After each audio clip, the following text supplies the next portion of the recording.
Welcome to the Retrofit Talks. I'm Patty D'Souza, the Public Program Curator at the Building Center, and I'll be your host for today's session titled Retrofit Talks, 10 Years of Performance. This online series, part of Retrofit 23, connects professionals to discuss residential retrofit. We're here to showcase the latest research and projects in architectural practice, offering valuable case studies and solutions for retrofitting homes. Today's talk will be followed by an interactive Q&A session. Now, please join me in welcoming Marion Baeli, an award-winning architect and partner at Studio PDP. After retraining with a master's in sustainable architecture and design, she started to work and specialize on retrofits over 13 years ago with the Princedale Road Passivhaus deep retrofit project and on a book featuring 20 case studies of retrofit. She now leads a team of retrofit and low-energy experts in her practice, working across various sectors. Today, Marion will present the findings from revisiting 10 retrofitted homes, 10 years after their retrofits were completed. And now, over to today's guest, Marion Baeli.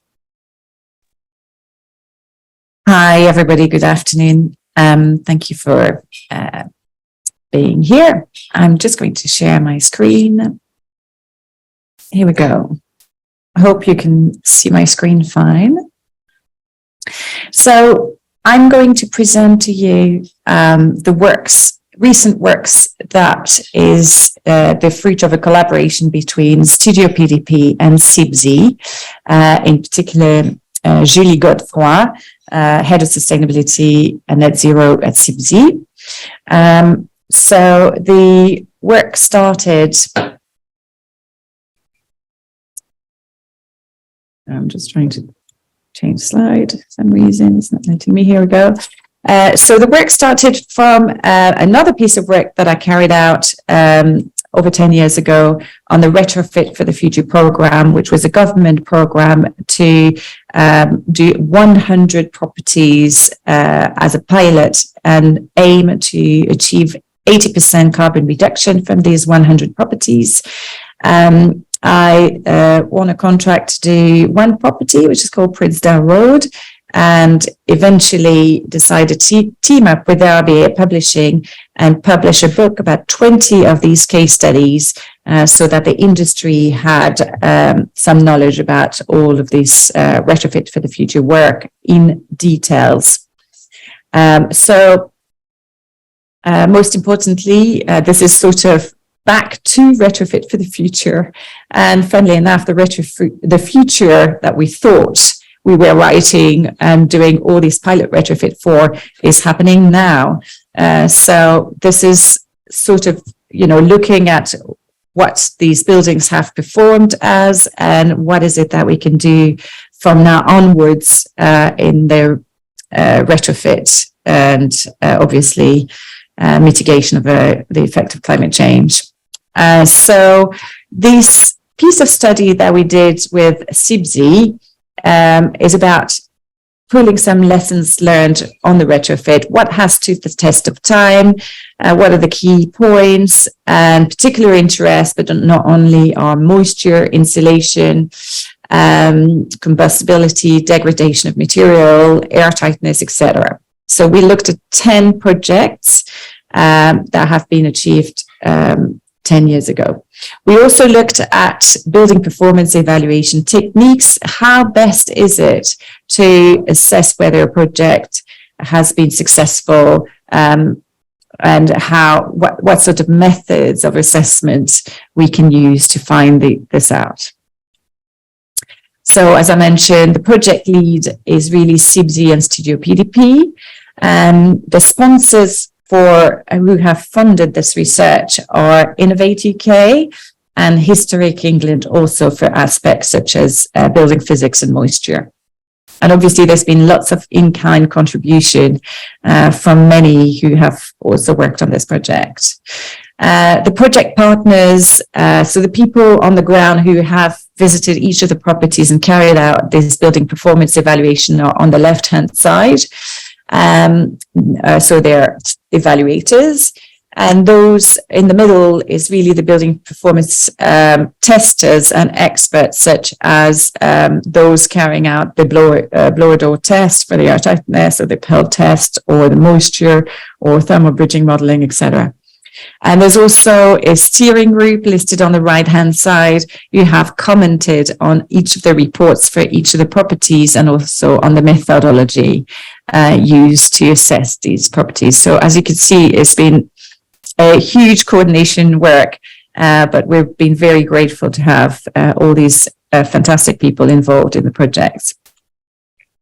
So the core scope is really to do a site visit, do a user survey, so question the occupant about what has worked, what hasn't worked, and then monitor each property for a month during the winter and monitor internal temperature, relative humidity, CO2, meter readings, etc. And also do the airtightness testing, the blower door test, and PELs in parallel. And then there's been an added scope for a few of these properties only about thermal performance and moisture. So I don't have time today, I've only got 20 minutes to present, to go into all of this, but I just thought it was important for you to know what will be published on each of these 10 case studies, so that you can refer back to the CBD website in due course for the publication and find out more about all these, the key points on the screen now. The projects are a mix of pre-1919, which is kind of solid wall construction, and post-1919. And we've also, so it's cavity wall and everything else. We've also tried to get a mix of terrace, semi-detached, and also residential blocks, which wasn't really part of the retrofit for the future at the time, but we've included Wilmcote House in the study to try to get some lessons for any differences that there might be when you have a building with multiple dwellings. So these are all the 10 projects here, and you can see the mix of sort of approach. Some have internal wall insulation, some have external wall insulation, some have a cavity. So we also wanted a good mix here. This is one of them, so I'm going to present just 3 of them today in some aspects. So that's the Passivhaus retrofit that I worked on 10 years ago, called Princedale Road. And that's the evaluator on the right-hand side, Helen Grimshaw, who's visited the property and put all the kit in the property to do all the monitoring. This property in particular was insulated internally. It was insulated with a PR board with a sandwich, with a OSB board sandwiched between 2 layers of insulation. So the PR also was detached from the original brickwork, and that cavity ventilated to avoid any risk of interstitial condensation. So this, the aspect here of this project that we probably would slightly do differently now is not use combustible insulation. However, the performance of the fabric and what we have observed in terms of whether the insulation is performing, and we've definitely observed that the insulation, the performance of the house is excellent and as per the original retrofit. So we haven't had any issues on the strategy of insulating internally with a vented cavity. So that was one of the key things we wanted to look at. The services of this house is through Genvex Combi, which is basically a one single unit that combines the hot water cylinder and the MVHR with a small air source heat pump as well, that pushes hot air through the ductwork, through the MVHR ducts. So it's really good strategy for compact houses that don't have that much space. So it's a kind of a kit of everything in one unit. Funnily enough, it's worked absolutely tremendously well for 10 years. And the day I went in to do to talk to the tenant about the project, she told me that the MVHR fan had broken down.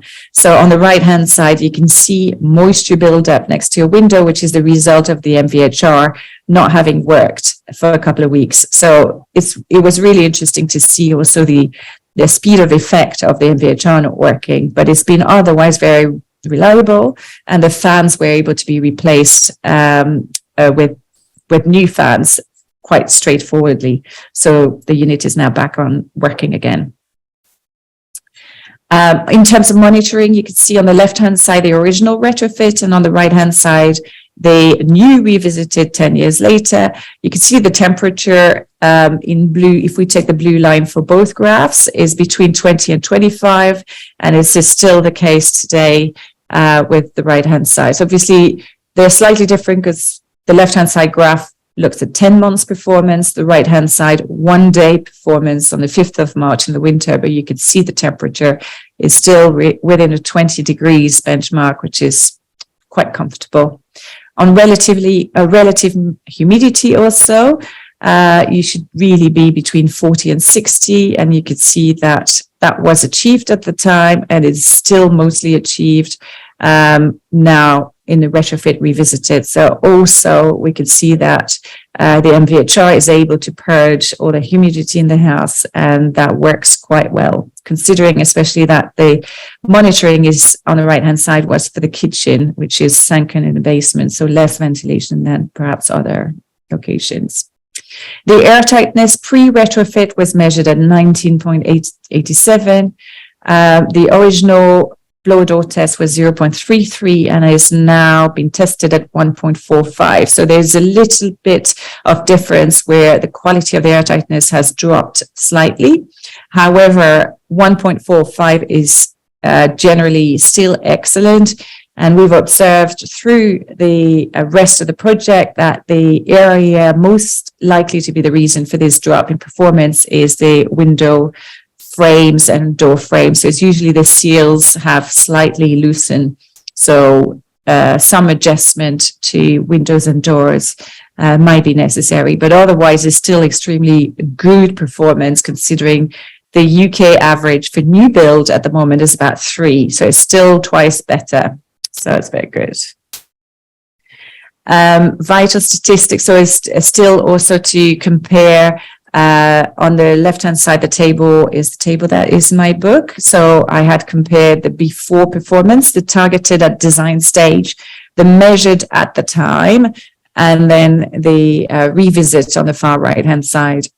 So the numbers on the right-hand side are energy use intensity data. So you could see that there is also a little drop in performance in energy use intensity from 47 to 62. The LETI guidance for a building in conservation area is 60, so it's still performing extremely well, and is still considered a very low energy building for sure. And you can see the airtightness as mentioned previously. So it's still energy demand wise has been performing very well. There's also the added complexity. I should stress that there is now more occupant than there was in the original retrofit, so that has driven an increase in energy demand.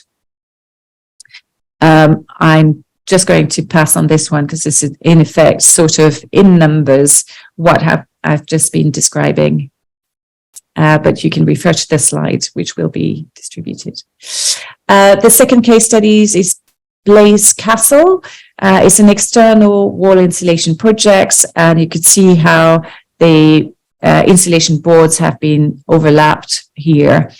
I'm particularly focusing on insulation because there's an interesting finding on this property where the recent exposure of the external wall insulation, which is an area that has been subject to recent repairs, has unearthed, should I say, that the foams have slightly degraded. You can see the render is no longer completely flat. So there's been some deterioration with these foam boards. So this is something that we should monitor and look into more.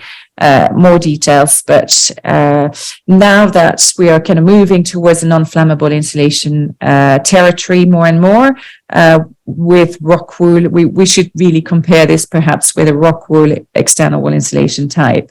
But it is worth noting that, when you're doing opening up works through repairs, this is a great opportunity to look at the quality of the other materials around. This is the performance of this property. So you can see in blue, that's the temperature, and they're hovering just below 20 degrees. So it's quite constant and quite comfortable for this occupant. In orange, you have the relative humidity, which is against benchmark on the left-hand side numbers, between 40 and 60, very comfortably. And on the right-hand side numbers is the green line, which is the bedroom CO2. And you can see it's still very well below the 1,000 part per million. So it's very comfortable, especially at obviously 600 mark during the day, and at night peaking at about 950. The other observation here is thermal bridging through thermal imaging. So on the left-hand side, you have the house that has been retrofitted, and on the right-hand side, the one that hasn't. And the arrows indicate the surface condensation with the runoff from the aluminium seals from the windows, and the interface with a carport roof. So this finding is subject to further investigation from Ian Modded, who's the retrofit person for this specialist for this house. But you can learn also a lot of lessons through thermal imaging. So this is really interesting to assess this at the time of the retrofit, but also 10 years on, and see how the sort of incremental effect of some water runoff can have on the fabric. This is some photograph of window frames and the air leakage that has creeped in through some of the frames that have perhaps loosened, or the seals that have been that needs perhaps adjusting. Obviously, when you're doing the blow door test in depressurization, this is the great moment for taking thermal imaging, because the window is able to perhaps adjust. So it's good to compare the two, the during pressurization and depressurization.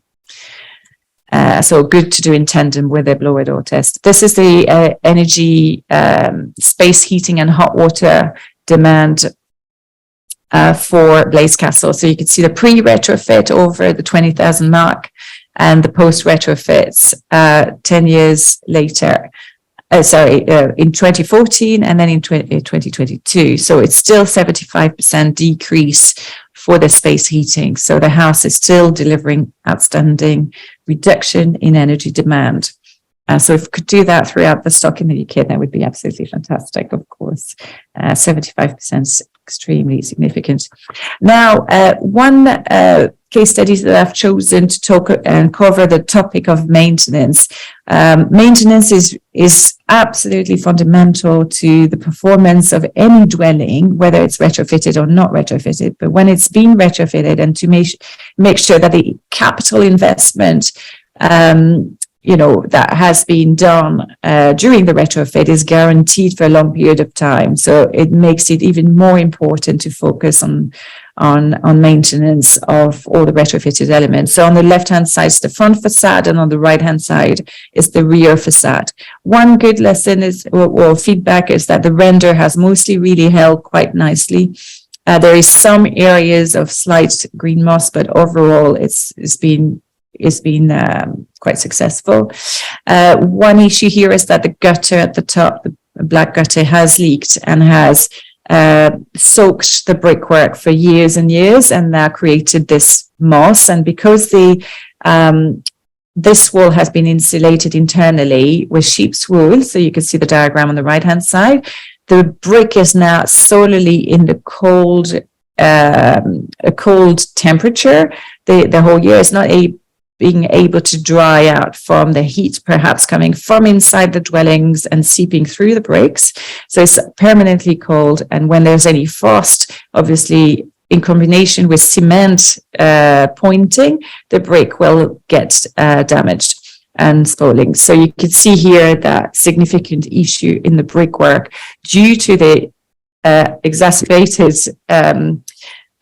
temperature effect of the insulation material, which has resulted in the brickwork being solely in the cold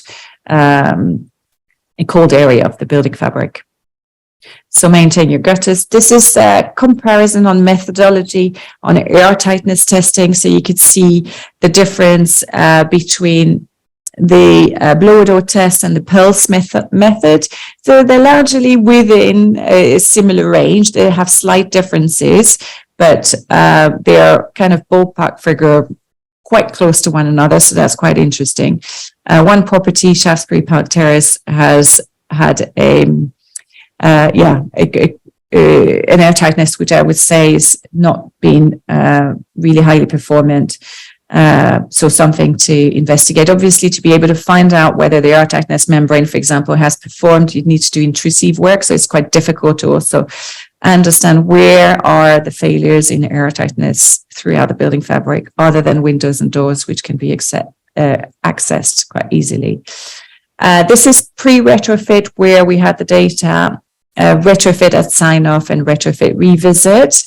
So it's interesting to see the improvement. For example, if you take Blaise Castle, where we have the 3 data, Passivhaus Drive, Blaise Castle had an airtightness over 18, which is not uncommon for an existing, not retrofitted building, and then an airtightness of around 2 between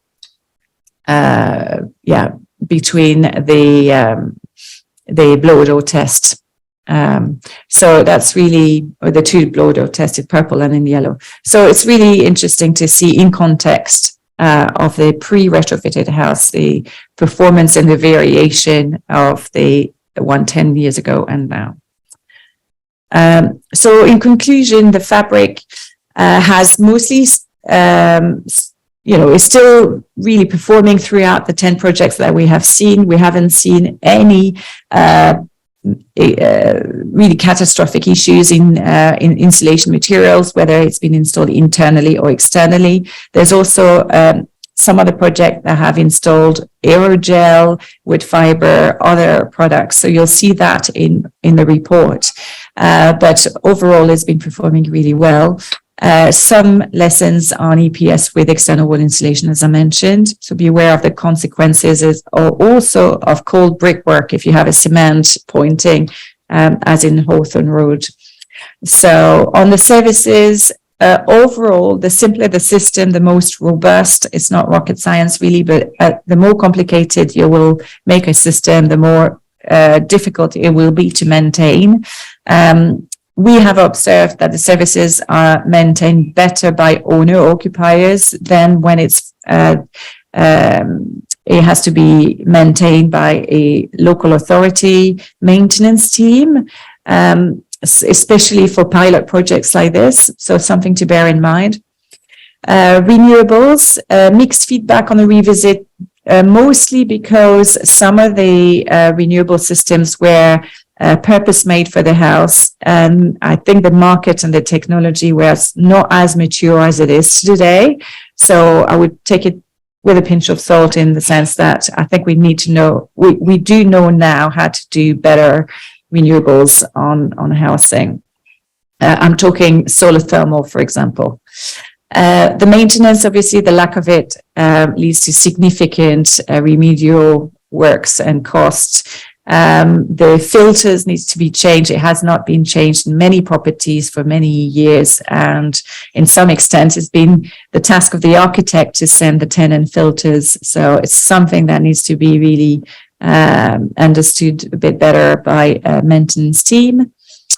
Services, equipment, obviously we mentioned the fact that it needs to be looked after and serviced properly, and windows and doors adjusted to make sure that the airtightness is constant and reliable.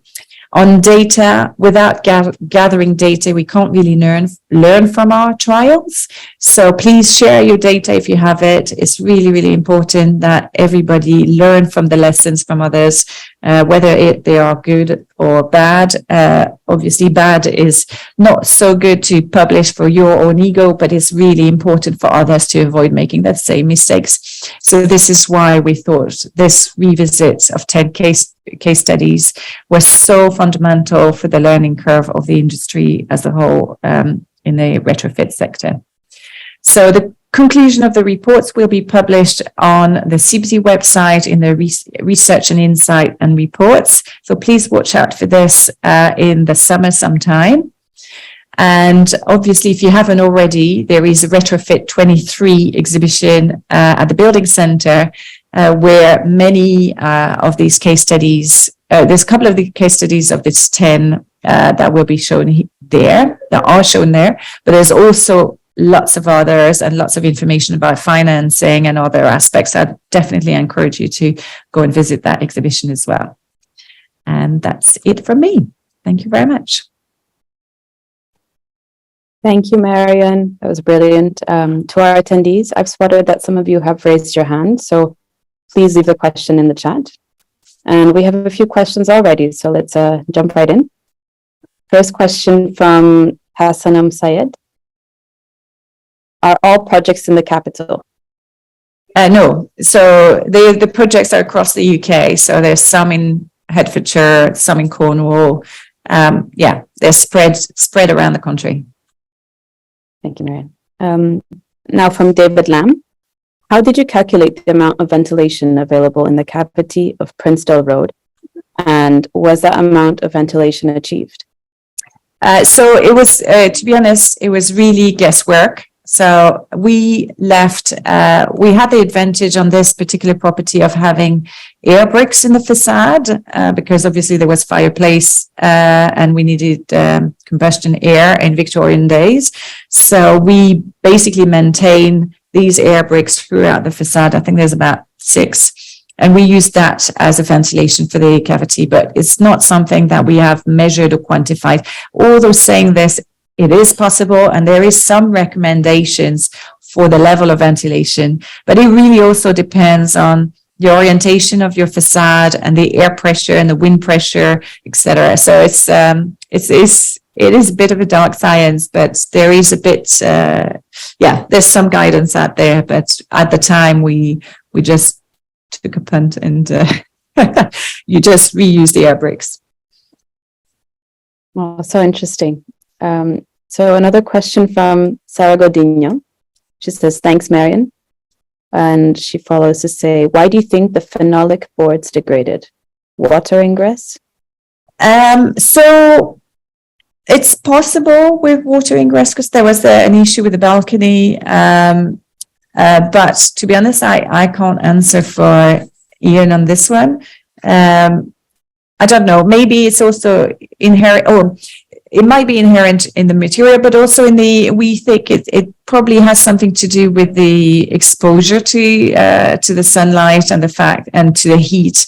And especially it's been affected at the corners of the house where there's less, it's most exposed and there's less kind of thermal mass behind. So the corners have distorted slightly. And I think it's because of this extreme weather variation onto the boards. So, but as I said, because it's a combustible material and we're kind of moving away with this, I mean, obviously these are small houses, so it's still perfectly fine to use this type of boards, but I would probably suggest focusing maybe on rock wool rather than foam boards. Thank you. And another question from Meital Bendayan. You spoke about rock wool insulation. What is your view of use of natural materials insulation, such as wood fiber? So wood fiber, sorry. And a follow-up question, among other things, did you check how it could have been influenced with the issue of cold and damaged bricks when it was installed? Yeah. So, well, I mean, the sheep's wool that was installed on the brickwork is vapor open to some extent. So, you know, it's been one of the best product that we could have put there. But I think the issue there was mostly the thickness of it. If it'd been a little less, it would probably not have exacerbated that temperature factor in the brickwork so much. And also the cement pointing is really the big issue because it's allowed no flexibility for the brick at all. So it's kind of just had nowhere to go but to explode to some extent. So yes, on natural material, absolutely. So wood fiber is not classed as non-combustible, unfortunately, but it is obviously vapor open. So it's better for transfer of moisture through the wall. Diathanite is also excellent. Aerogel is also vapor open. So, you have other calcitherm, other products that can be used, especially as internal wall insulation, that, allow better transfer. But whatever you do when you insulate internally, especially, you need to do your moisture calculations, such as the WUFI software can do to inform the effect of the insulation on your wall. So you just need to model it. It's something that can be done through a modeling software to make sure that you don't have any adverse consequences of your retrofit measures. Thank you, Marion. And another question from an anonymous attendee. Can you point to a specific personal moment when you decided to pursue research in retrofit and create the books that you mentioned earlier? Yeah, well, it's a little bit by accident, but back to, as I'd say, 14 years ago, I wanted to do better architecture, and I was a little bit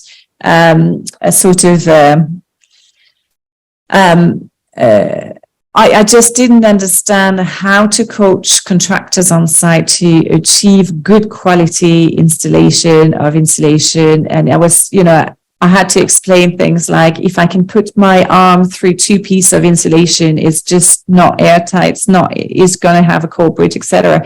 And I just didn't at the time understand where I was coming from. So I thought I had to go and retrain. So I actually went back to university and did a master's degree in sustainable architecture and design to give me the skills, the scientific skills, I suppose, to answer all these questions and basically explain better how to do things, and also learn for myself, because I didn't know exactly how to achieve a sustainable architecture. I knew that's what I wanted to do, but I had no methodology whatsoever.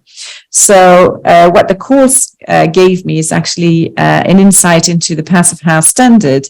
And then I discovered a really robust methodology, robust software, robust calculations, and an amazing track record as well of, building that performed exactly or very close to what had been modeled in the software.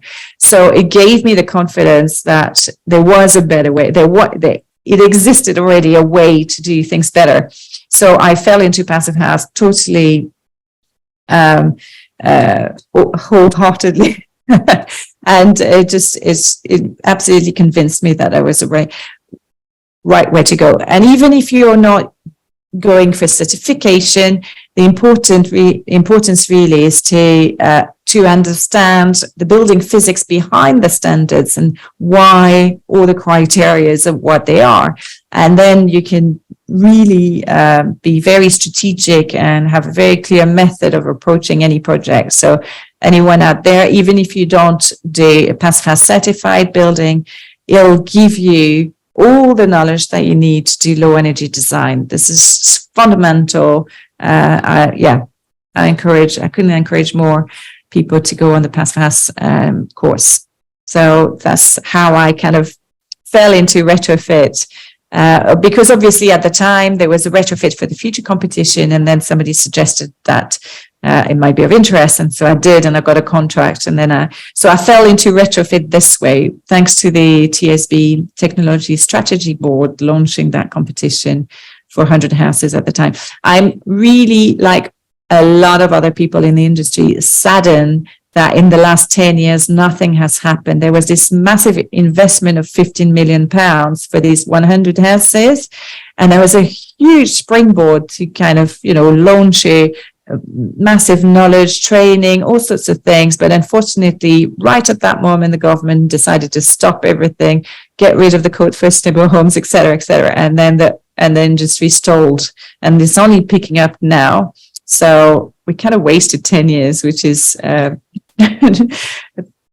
dramatic. But nevertheless, we are where we are. And I'm here to inspire you to do some retrofits. And I'm hoping you got a lot of tips out of today. And you will have a look at the CIBSE website and in about a month's time for the full reports.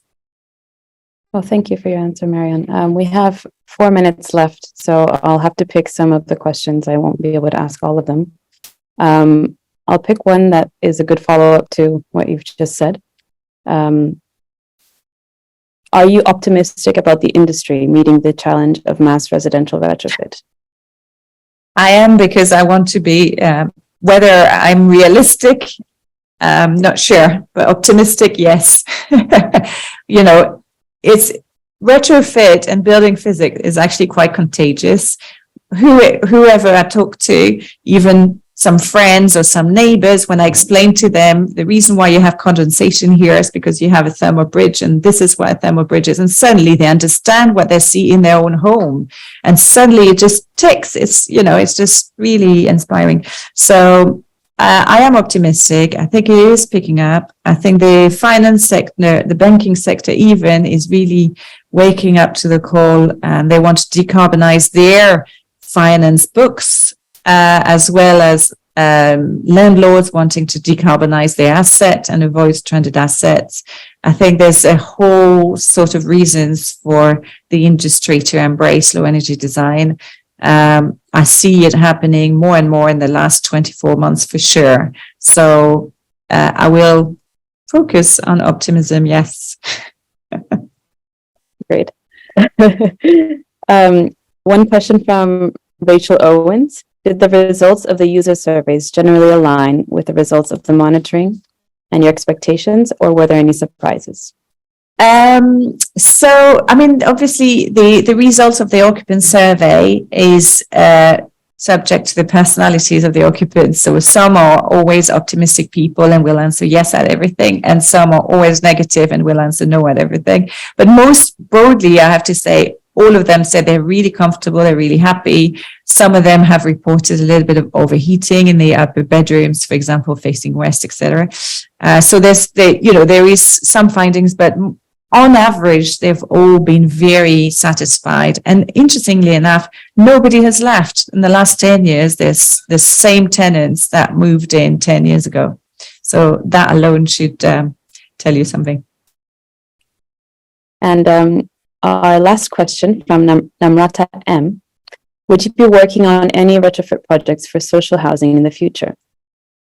So me personally, I'd love to. Why not? Yes, absolutely. Obviously, I did one with the Princedale Road. This is not as, the practice I'm working with at the moment. We're focusing on existing buildings, heritage buildings, and larger size retrofit, not just residential, but commercial. So, and we're also focusing on private landlords as opposed to social landlords. So it's depending on, each practice's business plan, but there's plenty of people working on with the social landlords, and there's definitely, significant funding there. So I'm kind of, my mission really is to inspire people who haven't got access to funding to make it work, assess their stock, and make it happen.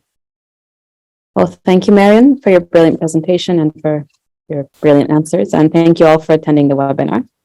It will be online shortly. So to learn more about the Retrofit 23 exhibition and its public program, please visit our website at thebuildingcentre.co.uk. We invite you to mark your calendars and join us for our next in-person event, Retrofit Meets Estates, on the evening of the 28th of June. And I hope to see you all there. And thank you again, Marion. Thank you, everybody, for listening.